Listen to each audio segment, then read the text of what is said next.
What practice in your family that is culturally based and where is the origin of the practice? Sa ako yung nadak-an sa buhi pa kong ginikanan.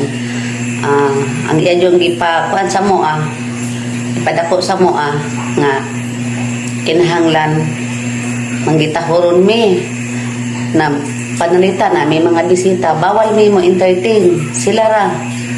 Dayon nagpuyo mi sa manukan ana, dayon happy among pamilya kay magkasinabot mi, ipadako mi nga sa among ginikanan nga magrespeto ay magrespeto labi na sa mga magulang panamo, sa mga kanang mga guwang-guwang ng mga edad, kinahanglan mo respeto jud ka.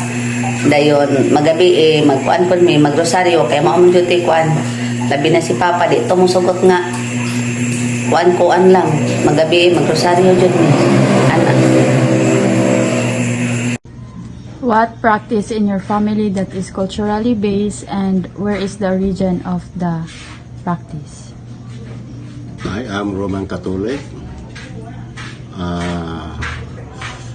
Actually, pinaka-common sa among kuhan is yung photo church. Aside from the church, we have in the other church they call it Bible study. In Catholic, we call it a Rosario. Aside for that, we have no like others. Okay na. Among lugar is from Cagayan de Oro. Siyempre gapon ni rin ako sa Dipolo. Yung kag-Catholic, siyempre ginasiyatanan. Asa nang kudapit? Oh. In terms of marriage, mamalahay taong ko. Anak, kay magsabot-sabot. Ngayon, uman sabot-sabot, maglihok sa mga papel. Ngayon, na seminar sa simbahan, at the same time seminar sa city. Nanara ka simple nga mong sa kasal. Depende sa gasto kung bungga o dili. Good morning, ma'am. So, mangutan ako kanang unsa kayo niyo ang practice sa unang ginatudlo sa inyo or kanang culture ninyo? Good morning everyone. May buntag sa mga classmates ni Sherilyn sa multicultural na subject.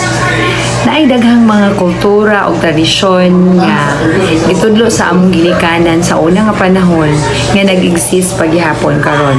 Usa sa example ni ana kanang pag-amin nato sa ato ang mga ginikanan, paggikan ug pagdiya nato sa balay ug sa pag-abot. Mapasalamaton kami kay hangtod karon amo sad kanang napasunod sa amo ang mga anak ug mga pag-umangkon. Inigabot nila moamin gihapon sila ug mugikan mananghid ug moamin pud sila. So, wala ra siya changes? Wala ra siya, nice light nga changes sa uban, depende sa pag-umangkon kung medyo social, beso-beso, mukis, but kasagara, mo bless ra gyud. So, thank you sa pag-share sa inyo ang culture, ma'am, no? So, dadto ra magtapos ang ato ang interview. Thank you and hope mapasa pud ninyo ni nga culture o tradisyon sa kanhi pa kay mauman kani makapalig-on o magpakita og respeto sa atong mga elders, sa atong ginikanan, ayaan, uyuan ug mga elder na relatives. Thank you and God bless us all.